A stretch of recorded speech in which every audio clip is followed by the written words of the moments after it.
Daniela Quijije. El tema a tratar hoy día es la neuropsicología del lenguaje.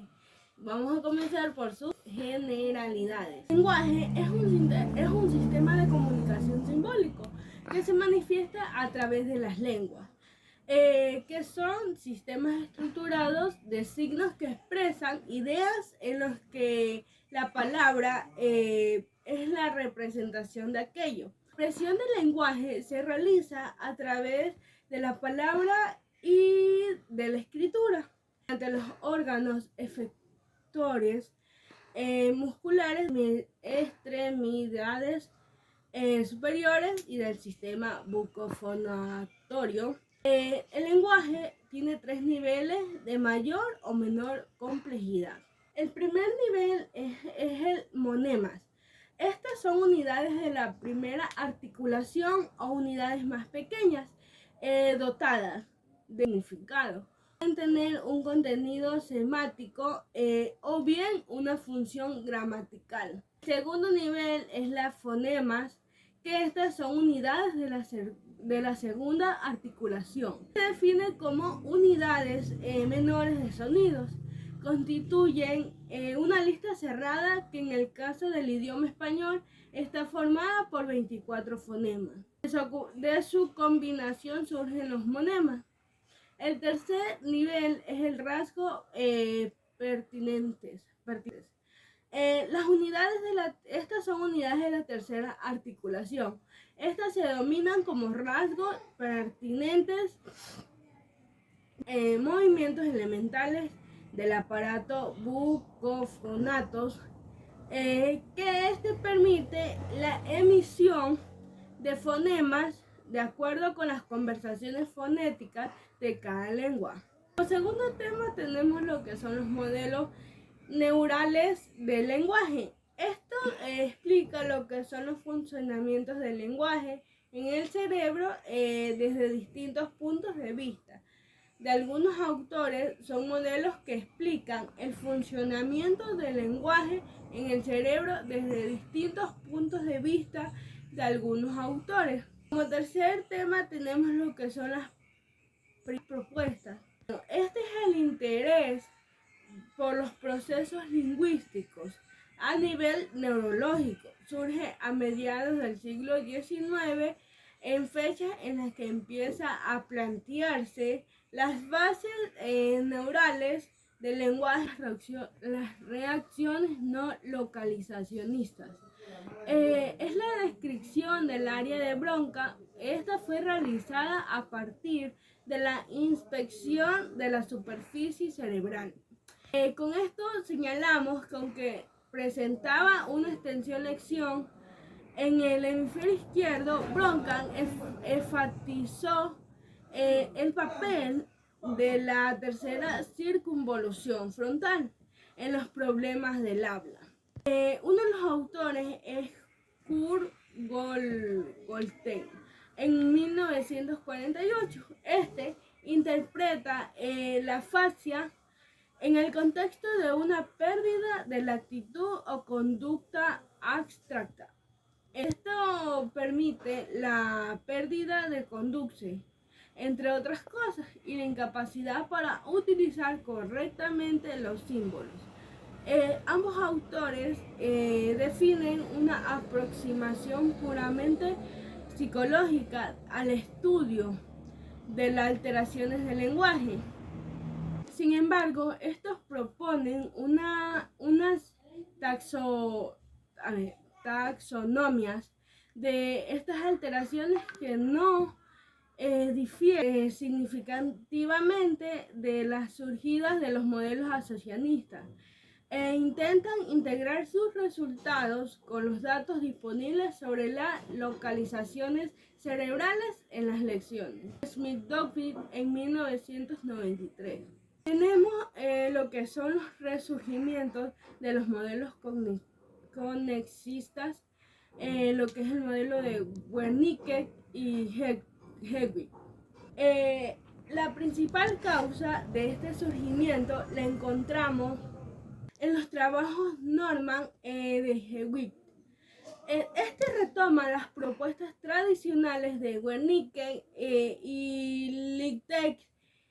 Estas se enriquecen con hipótesis más elaboradas y nuevas evidencias sobre la organización cerebral del lenguaje. Según Hewitt, el modelo, también llamado como Wernicke y Hewitt, estaría representado por áreas que son las siguientes. La área de Broca, que es el área 44, está situada en la tercera circunvolución frontal izquierda, ante la zona motriz facial, la cual controla los movimientos de los músculos de la cara, la lengua y etc. Intervienen en la producción de los sonidos.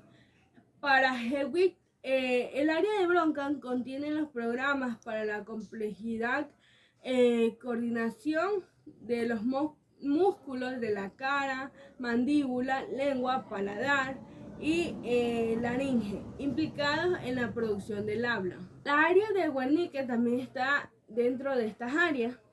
Esta es la zona posterior del área 22.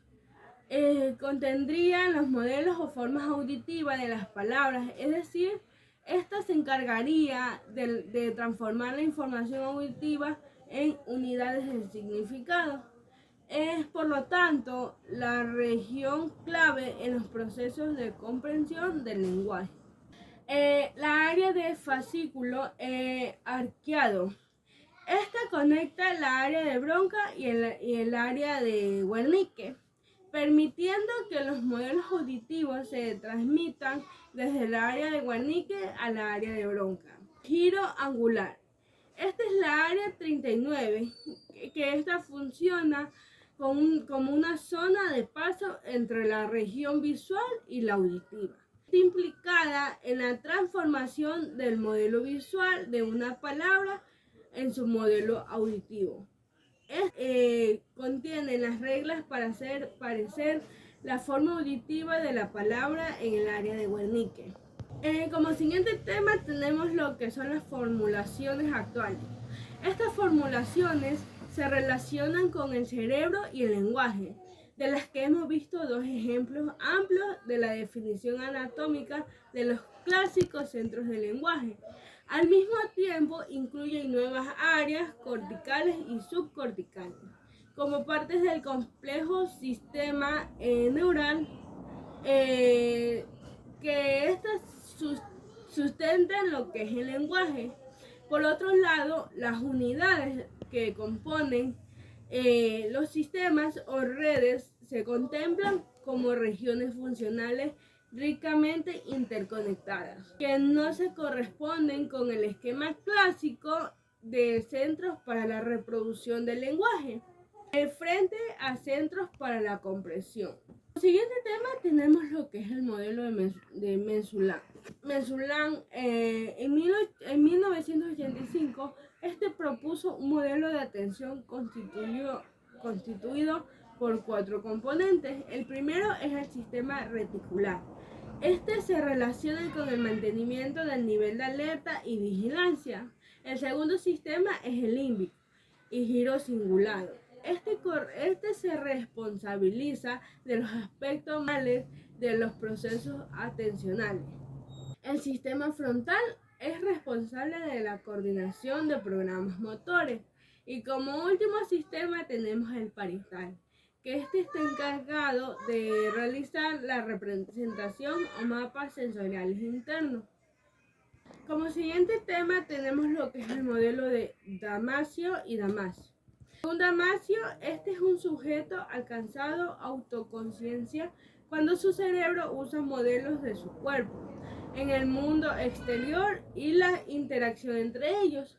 Cuando logra esto, el sujeto es autoconsciente, pero solo instantáneamente. O sea, esto quiere decir que el sujeto es consciente al momento que hace una acción o comete algo. Como siguiente punto tenemos lo que es la organización neuroanatómica. En los primeros intentos, se localiza en lo que es el cerebro. Estos fueron realizados durante la primera mitad del siglo XIX. Los frenólogos localizaron el lenguaje y el habla en la zona anterior del córtex cerebral en 1825. Esto se sitúa en el centro del lenguaje expresivo, en lo que es el lóbulo frontal. Más tarde, Dax, en 1836, atribuyó los trastornos del lenguaje a las lesiones producidas en el hemisferio cerebral izquierdo. Se observó que los pacientes con hemiplegia izquierda secundaria a daño cerebral presentaba más manifestaciones afásicas, por lo que supuso que los centros del lenguaje se localizarían en el hemisferio izquierdo. En 1861 presentó las primeras evidencias sobre la afasia a la Academia de Neuropsicología francesa. Que los centros del lenguaje expresivo estaban situados en la tercera circunvolución frontal del hemisferio izquierdo. Así que años después, Wernicke identificó el lenguaje comprensivo en el lóbulo temporal izquierdo. Se habían sentado las bases de la neuropsicología del lenguaje. En el pensamiento del lenguaje intervienen numerosas áreas del sistema nervioso central, desde el tronco cerebral hasta la corteza, que actúan de un modo integrado mediante diversos subsistemas funcionales, que estos involucran más intensamente al hemisferio cerebral izquierdo. Estos se pueden distinguir entre dos tipos de estructuras reguladoras del lenguaje, que son los componentes corticales y los extracorticales. Componentes corticales, se origina desde el lenguaje como actividad simbólica que se localiza en la corteza cerebral y especialmente en el córtex asociativo. Podemos distinguir dos áreas reguladoras del lenguaje, que está situada en el polo anterior y el polo posterior del cerebro. La área expresiva, se sitúa en el polo anterior del cerebro, sobre el territorio ocupado por el lóbulo frontal, y está encargada de la motivación lingüística y la articulación verbal de las palabras y de lo que es la escritura. Es aquí que se origina la iniciativa para el desarrollo de cualquier actividad lingüística de tipo expresivo, y comprende las siguientes zonas, que es la área prefrontal.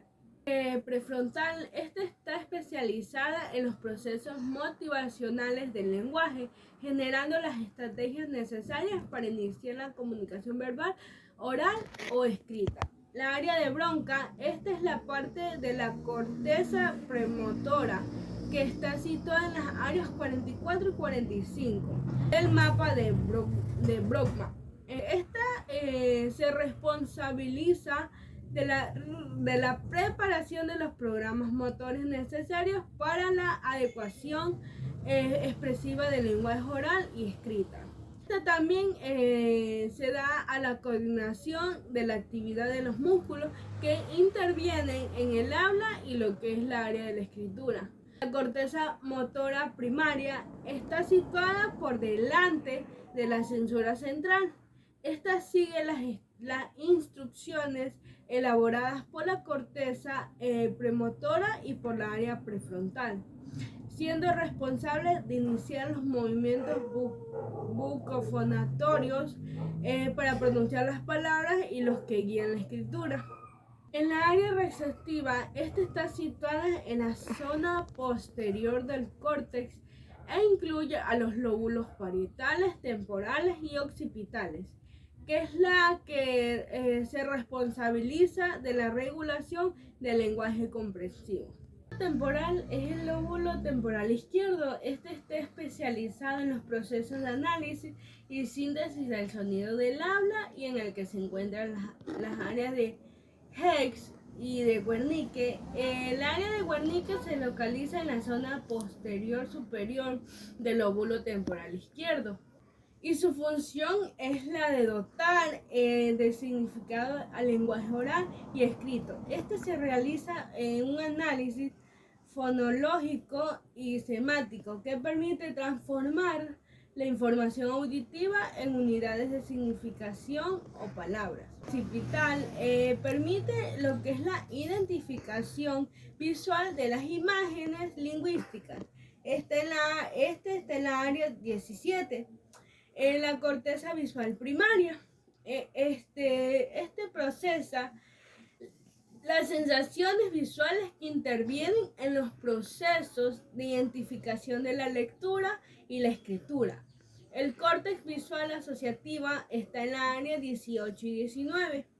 Este realiza un análisis perceptivo de las palabras escritas o de las leídas. Lóbulo parietal. Esta es una zona integrada de los estímulos visuales y auditivos y dispone de dos áreas de gran importancia para el lenguaje, que es la circunvolución supramarginal, que es la área 40, y la circunvolución angular, que está en la área 39. Ambas están situadas en la zona posterior del lóbulo parietal izquierdo y estas desempeñan conjuntamente una importante función de integración multimodal de lo que es la información sensorial, así permitiendo la comprensión del lenguaje lectoescrito. Por otro lado, la circunvolución angular es el centro de la lectura.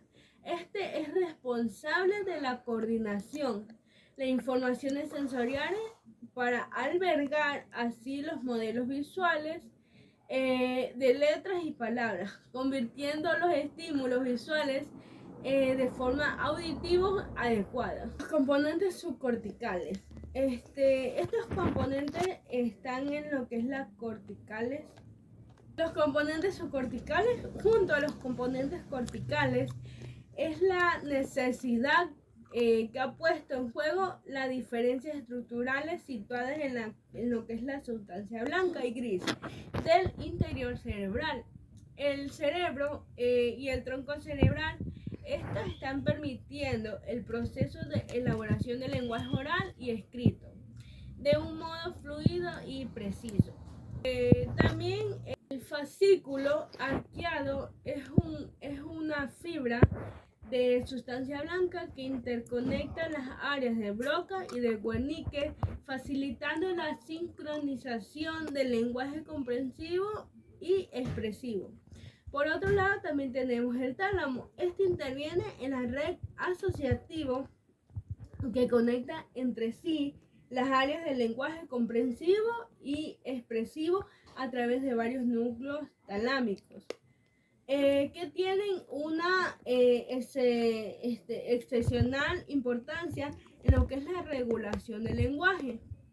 Por otro lado, tenemos también los ganglios basales. Esto está responsabilizado en lo que son las estructuras como el núcleo lenticular y el putamen y el núcleo caudado. Intervienen en lo que es la regulación de la fluidez del lenguaje oral y la coordinación de las secuencias motoras del lenguaje oral y escrito.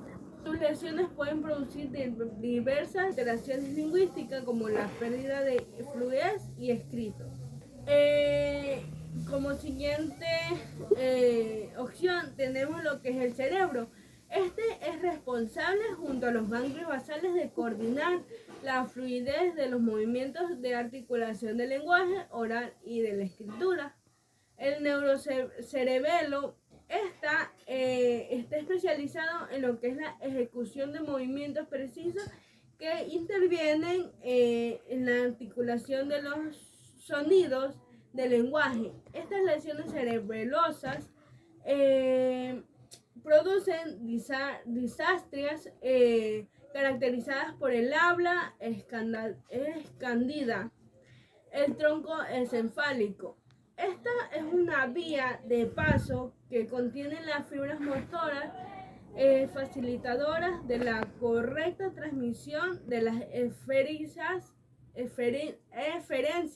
motoras del lenguaje y también Es también responsable de dotar la función nivel de alerta organismo para permitir la activación lingüística gracias a los centros de la información reticular que éste alberga. Como siguiente tema tenemos lo que es la participación del hemisferio derecho. El hemisferio derecho tiene algunas capacidades lingüísticas de menor importancia que el izquierdo, especialmente de tipo prosódico, pero en el caso de que se produzcan lesiones en el hemisferio izquierdo, eh, puede afectar a las competencias lingüísticas, puede contribuir a la recuperación de las mismas, especialmente en lesiones infantiles.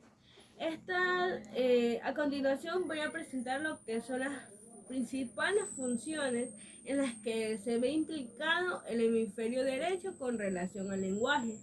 Tenemos lo que son las prosodias. La prosodia comprende melodías, rapidez e inflexiones del discurso lingüístico. Tenemos también lo que son las pérdidas de sentido figurativo. Este es el significado figurativos del discurso lingüístico. Es una competencia en la que el hemisferio derecho juega un papel importante para así facilitar la interpretación de metáforas, refranes o frases con doble significado. Tenemos también lo que son los aspectos emocionales. El hemisferio derecho tiene una mayor importancia que el izquierdo para la comprensión y expresión emocional, y por esta razón sus lesiones pueden impedir que se identifique adecuadamente en las señales mímicas, faciales o prosódicas que acompañan al discurso lingüístico de un interlocutor, desapareciendo la ironía o el sarcasmo. Tenemos lo que también son las alteraciones en la fluidez. Estas se han descrito alteraciones en la fluidez verbal causadas por lesiones del hemisferio derecho. Asimismo, se presentan detallismo excesivo y contenido informal muy limitado. En ocasiones se utilizan pocas palabras, mientras que en otros casos predomina la verborrea. Los trastornos lectoescritores. El hemisferio derecho es el hemisferio espacial, por lo que se facilita el encuadre adecuado para las actividades de lectura y escritura. Sus lesiones pueden provocar alteraciones en el visto, percepción, que el resten eficacia y fluidez de ambas. El trastorno de influidez verbal. Esta lesión en la área motora del hemisferio derecho puede provocar disartría, lentificación del habla o alteraciones de la calidad del. Como siguiente tema tenemos lo que son el trastorno del habla afasia. Este es un trastorno causado por lesiones cerebrales que afecta al procesamiento simbólico del lenguaje y se caracteriza por la presencia de grado variable de trastorno de comprensión, expresión, dominación, fluidez y repetición, acompañados por alteraciones en la lectura, la escritura o el cálculo. La afasia puede ser motivada por causas muy variadas, aunque la más frecuente se debe a accidentes cerebrovasculares y en menor proporciones a traumatismo cráneoencefálico, tumores cerebrales o procesos infecciosos del sistema nervioso. Como siguiente tema tenemos lo que son los principales síndromes afásicos. Afasia de Wernicke. Esta es una modalidad de afasia fluida que está causada por lesiones de la circunvolución temporal superior del hemisferio izquierdo. Está en la área 29. Esta también recibe otras denominaciones como afasia sensorial, acústica, receptiva o central. Sus principales características son es la comprensión del lenguaje muy afectada, el lenguaje es fluido y en ocasiones hiperfluidos, frecuentes errores de denominaciones, trastornos en la repetición de palabras. Nos acompañan de hemiplegia, aunque pueden existir afectaciones hemisensoriales. La afasia anómica es una modalidad de afasia fluida causada por lesiones en la circunvolución temporal inferior izquierda. Este está en la área 37, o por lesión del giro angular, que está en la área 39. También se denomina afasia nominal, agnésica o semática, presentando los siguientes síntomas. Tiene gravedad en la dificultad para invocar las palabras o recuerdos de nombres. Anomia, con problemas para la denominación. También se da lo que es la comprensión lingüística preservada. También lo que es la producción lingüística preservada con lenguaje fluido. También se da lo que es la lectura y la escritura, que se pueden ver afectadas en grados variables, aunque en algunos casos pueden estar preservados. Por otro lado, también tenemos lo que son la afasia conducción. Esta es una variedad de afasia fluida, también denominada afasia motora.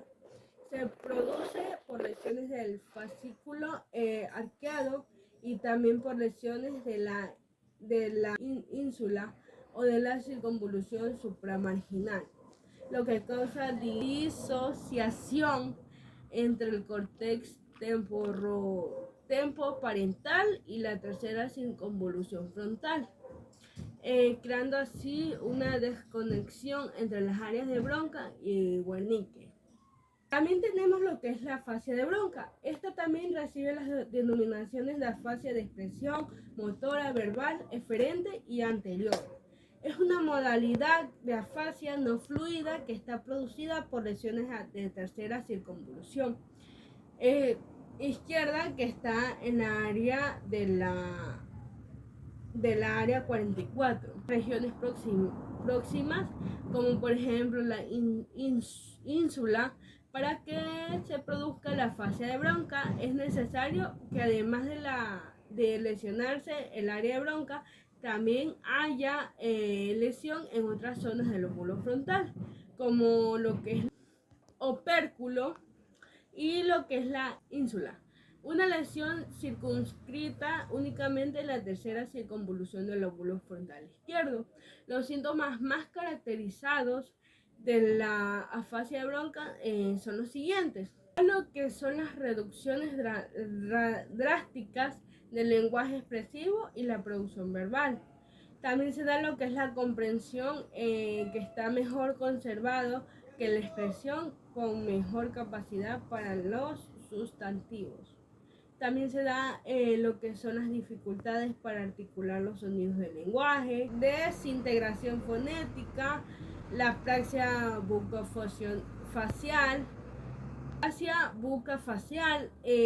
lo que es la hemiparesia, hemiplegia derecha. También lo que es la lectura y escritura afectada por dislexia profunda. También tenemos por otro lado lo que es la afasia transcortical motora. Esta está causada por lesiones localizadas por delante o por encima del área de Broca o del área motora suplementaria del lóbulo frontal izquierdo.